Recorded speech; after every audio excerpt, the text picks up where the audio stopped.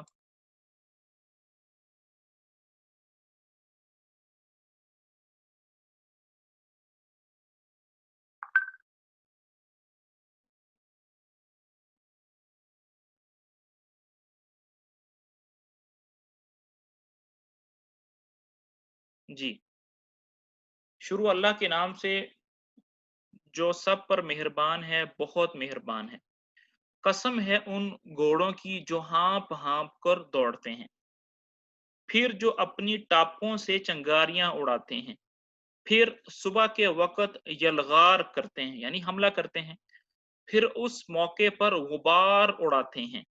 اس موقع پر یعنی اس جنگ کے وقت میں، وقت مراد ہو سکتا ہے یا جگہ مراد دونوں مراد ہو سکتا ہے، پھر اسی وقت کسی جمگٹے کے بیچوں بیچ جا گھستے ہیں کہ انسان اپنے پروردگار کا بڑا ناشکرا ہے اور وہ خود اس بات کا گواہ ہے، اور حقیقت یہ ہے کہ وہ مال کی محبت میں بہت پکا ہے۔ بھلا کیا وہ وقت اسے معلوم نہیں جب قبروں میں جو کچھ ہے اسے باہر بکھیر دیا جائے گا اور سینوں میں جو کچھ ہے اسے ظاہر کر دیا جائے گا۔ یقیناً ان کا پروردگار اس دن ان کی جو حالت ہوگی اس سے پوری طرح باخبر ہے۔ جی دیکھیں یہاں پر بھی جو نمبر 3 پوائنٹ ہے وہاں پر لکھا ہے مفتی صاحب نے، اس سے مراد مال کی وہ محبت ہے جو انسان کو اپنے دینی فرائض سے غافل کر دے یا گناہوں میں مبتلا کر دے۔ اگر یہ چیزیں نہیں ہو رہی تو پھر مال کی محبت نقصان دہ نہیں ہے۔